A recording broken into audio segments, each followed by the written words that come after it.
తాకట్లో ఉన్న బంగారాన్ని విడిపించి ఆ రోజున మార్కెట్ ధర కట్టి మిగిలిన డబ్బును మీకు అందిస్తుంది కొమ్మూరి గోల్డ్. సినిమా మొత్తం మీద సరిత క్యారెక్టర్ని ఒక పులిలాగా చూపించారు. అవును. కానీ మీరు గమనించారా, సినిమాలో సరిత కాస్త నవ్వుతూ మాట్లాడేది ఒక్క మీ క్యారెక్టర్తోనే. కరెక్ట్. ఆఖరికి తను ప్రేమించిన వ్యక్తితో కూడా స్ట్రిక్ట్గానే ఉంటారు, గట్టిగానే మాట్లాడుతుంటారు. అత్తగారి ఇంటికి వెళ్తే అత్తగారితో కూడా అలాగే మాట్లాడుతుంది. అంటే సరిత పాత్రకి మాస్క్ లేకుండా ఒక అమ్మాయి ఎలా అలా ఉండేది, ఒక్క మీ దగ్గర మాత్రమే అద్భుతమైన స్నేహం ఉంటుంది ఆ పాత్రతో. అవును, ఇండైరెక్ట్గా చాలా గోపాల్ పాత్రతో ఉంటుంది. పైగా చెల్లెలు పెళ్లి ఫిక్స్ అయిన తర్వాత వచ్చి నా దగ్గరకు వచ్చి అడుగుతుంది డాబాలో. అవును, గోపాల్ నువ్వు పాట పాడాలి అని అంటే అప్పుడు నేను అంటాను, నాకు సభాయోగమే లేదనుకున్నాను, ఇప్పుడు కళ్యాణ యోగం కూడా లేదు. అంటే నేను ప్రేమించాను, అఫ్కోర్స్ నాది వన్ సైడ్ లవ్ అనుకోండి, అయినా కూడా నాకు సభాయోగం కల్పిస్తున్నారు, నేను తప్పకుండా పాడతానని చెప్పేసి ఒప్పుకుంటాడు. అండ్ గోపాల్ పాత్ర కాకుండా సరిత గురించి ఎలాగో మాట్లాడుకున్నాము. ఆ సినిమాలో అద్భుతమైన పాత్ర రజనీకాంత్ గారిది. అవునండి.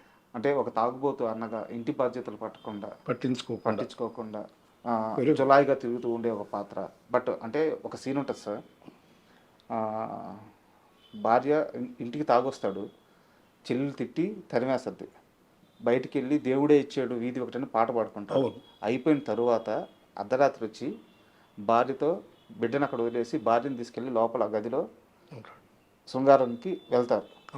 వెళ్ళి చెల్లెలు లేచిన తర్వాత ఆ బిడ్డ ఏడుపుని లేచిన తర్వాత బయటకు వస్తే ఒక లుంగి కట్టుకొని వచ్చి నిలబడతారు రజనీకాంత్ పాత్ర.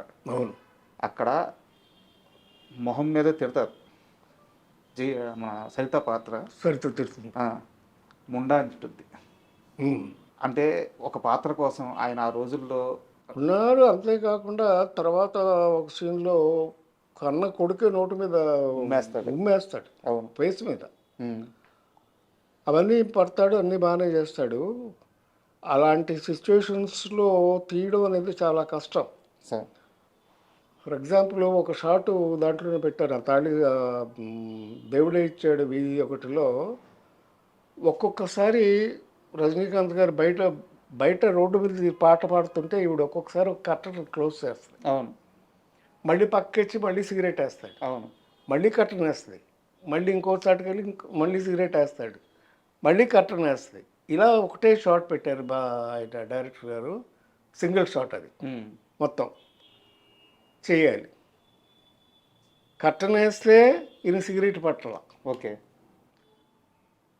అట్లాగా దగ్గర ఒక 50 టేకులు అయ్యాయి. అబ్బా.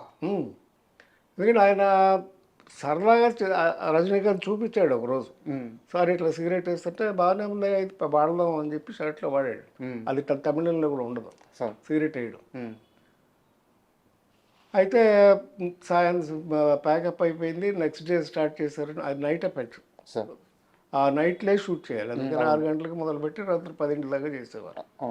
రెండో రోజు మళ్ళీ ప్యాకప్ అవుతుంది, ఇంతవరకు షాట్ ఓకే అవ్వాల. రజనీకాంత్ గురుగారి దగ్గర, గురువుగారు నేను చేయలేను, నాకు వదిలేయండి ప్లీజ్, మార్చండి సార్ షాట్ అన్న. ఎందుకు రాదు, చేయగలవు నువ్వు, చెయ్యి అని చెప్పి అప్పుడు ఓకే చేశాడు ఆయన షాట్. అలాంటిది ఎక్స్పెరిమెంట్లు చాలా ఉన్నాయి ఆ సినిమాలో. సరే, ఇక్కడ చిన్న డౌట్. యాక్చువల్గా ఆ పాటలో కానీ ఆ సినిమాలో కానీ ఆ రజనీకాంత్ సిగరెట్ ఎగరేసి పట్టుకునే ఆ స్టైలు, నిలబడే ఆ స్టైలు, దానివల్లే ఆయనకంటూ ఒక మంచి సినిమాలు రావడము, మంచి ఇమేజ్ వచ్చేసింది.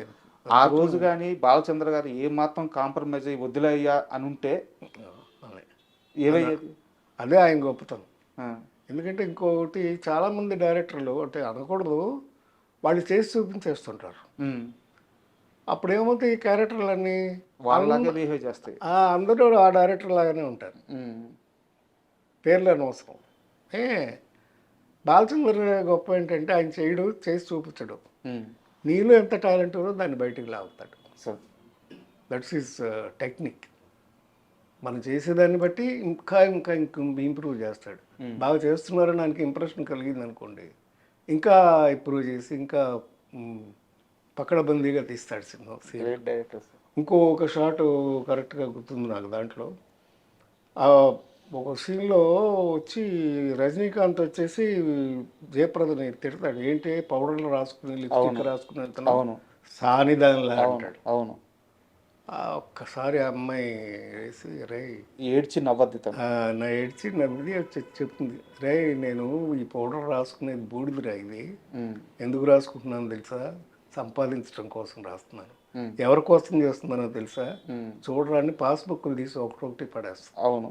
ఇది నీ చెల్లెళ్ళు పెళ్లి కోసం, ఉమ్, ఇది నీ గుడ్డి తమ్ముడు కళ్ళ ఆపరేషన్ కోసం, ఇది దీనికోసం. అట్లాగా అందరి పేర్ల డబ్బులు సేవ్ చేస్తున్నాను రా, నా పేరున ఒక్క పాస్బుక్ ఉందేమో చూడు, అవును. చెప్పరా ఏమన్నా ఉంటే, ఉండమోపి ఉమ్, నువ్వు చెప్పేది ఏమిట్రా. ఆ రోజున నువ్వు వచ్చి నిలబడు, ఉమ్, ఇంటి పెద్దగా నిలబడు, ఆ రోజు నేను ఇంట్లోంచి నువ్వు మెడబట్టి బయటికి గంటు, నేను హాయిగా వెళ్ళిపోతా అవును. అని చెప్తుంది. ఈ షాటు అది మళ్ళీ సింగిల్ షాట్ పెట్టారు ఆయన బాలచంద్ర గారు. జనరల్ మంచి పర్ఫార్మెన్స్ ఉంటే ఆయన సింగిల్ షాటే పెడతారు. ఉమ్, ఉమ్, ట్రైలీ మూమెంటు ఆర్టిస్ట్ మూమెంట్ ఏదో రెండే ఉంటాయి. ఒకవేళ ఆర్టిస్ట్ మూమెంట్లో ఉంటే ట్రైలీ ఉండదు, ట్రైలీ మూమెంట్లో ఉంటే ఆర్టిస్ట్ మూమెంట్ ఉండదు. పొద్దున్నే షూటింగ్ మొదలెట్టాము మేమంటే అందరం ఉండాలి, సెట్లోనే ఉండేవాళ్ళు. అంటే మాకు అందరికి ఫస్ట్ పిక్చర్ అందరికి, సార్ సో అబ్జర్వ్ చేసినట్టు ఉంటుంది. పొద్దున్నే వెళ్ళిపోయేవాళ్ళం, 4ంటికి వెళ్ళిపోతే అందుబాటులో ఉన్నట్టు ఉంటుంది. అందుబాటులో ఉన్నట్టు మాకు అబ్జర్వేషన్ లాగా ఉండేది. Correct correct. అవును. It's a training process almost. Um, పొద్దున్నే మొదలుపెట్టాము షూటింగు, సాయంత్రం అయిపోయింది ప్యాకప్. ఉమ్, మళ్ళీ రెండో రోజు పొద్దున్నే మొదలుపెట్టారు, సాయంకాలం అయిపోయింది ఆల్మోస్ట్ ప్యాకప్. కాలేదా షార్ట్ కాలేదా? షార్ట్ ఓకే వాళ్ళ. ఆ, జయప్రద చిన్నపిల్ల ఆల్మోస్ట్, అప్పటికి తనకి ఒక 17 ఏళ్ళు 18 ఏళ్ళు అంతే ఉంది, అనుభవం కూడా లేదు. అవును. అంటే మేమంటే కొంచెం ఇన్స్టిట్యూట్లో ట్రైన్ అయ్యి వెళ్ళాం కనుక రజనీకాంత్ కానీ నేను కానీ అందుకుని చేసేవాళ్ళం. ఉమ్, తనకు నిజంగా కంగారు పడిపోయింది. ఉమ్, మేకప్లో రూమ్లోకి వెళ్ళిపోయి నేను రాజమండ్రి వెళ్ళిపోతాను, నా సినిమా వద్దు ఏం చేశారా? ఏడుస్తుంటే అప్పుడు పక్కనే కూర్చుని నేను రజనీకాంత్ మేకప్ రూమ్ అక్కడే ఉమ్, న్యూటన్ స్టూడియో అని బాగా గుర్తుంది. లేదమ్మా నువ్వు ఏమాత్రం డిసప్పాయింట్ అవ్వద్దు, ఇది నీకు బ్రహ్మాండమైన పేరు తీసుకొస్తుంది, నువ్వు పెద్ద హీరోయిన్ అయిపోతావు, స్టార్ అయిపోతావు అని చెప్తే అప్పుడు ధైర్యంగా వెళ్ళి చేసింది. మళ్ళీ షార్ట్ ఓకే అయింది. యాక్చువల్గా నాకు నెక్స్ట్ క్వశ్చన్ కూడా అదే సార్. సార్ జయప్రద గారిని ఒక ఇంటర్వ్యూలో అడిగితే అసలు ఆ సినిమాలో షూట్ ఏం నడుస్తుంది, నేను ఏం యాక్ట్ చేస్తున్నాను నాకు ఏం తెలియదు, తెలుసుకునేంత వయసు కూడా నాకు లేదు. కరెక్ట్. బాలచంద్ర గారు ఏమి చెప్తే నేను అది చేశాను. ఇన్ని సంవత్సరాల తర్వాత వెనక్కి తిరిగి చూసుకుంటే నా జీవితంలోనే కాదు ఏ నటి జీవితంలో కూడా అలాంటి క్యారెక్టర్ మళ్ళీ రాదు. కరెక్ట్. అటువంటి అవకాశాన్ని నాకు ఇచ్చారు ఆయన అని చెప్పి అంత ఆనందంగా చెప్పారు. రైట్. 17 ఏళ్ల వయసుకి అలాంటి ఒక పాత్ర రావడం ఎంత అదృష్టం సార్. నిజంగా అదృష్టం. అలా చేసింది కూడా అమ్మాయి, ఉమ్, అద్భుతంగా చేసింది.